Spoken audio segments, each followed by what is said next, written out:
కాదండి, మీరు కంఫర్టబుల్ గా లేరనిపించింది, అందుకే మిమ్మల్ని చూశాను. ఈ లోకంలో జుట్టుకి ఇలాంటి రంగు ఎవడైనా వేసుకుంటాడా అని విచిత్రంగా చూశాను, అంతే.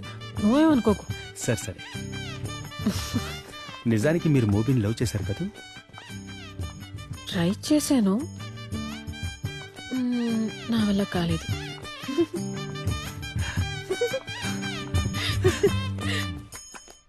మిస్టర్ రాంబోకి డిసోసియేటివ్ డిసార్డర్. ఇప్పుడు ఆయనకి ఏది గుర్తులేదు. మన షో ద్వారానే ఆయనకి ఏమైనా గుర్తుందో లేదో మనం తెలుసుకోగలం. Let's hope for the best.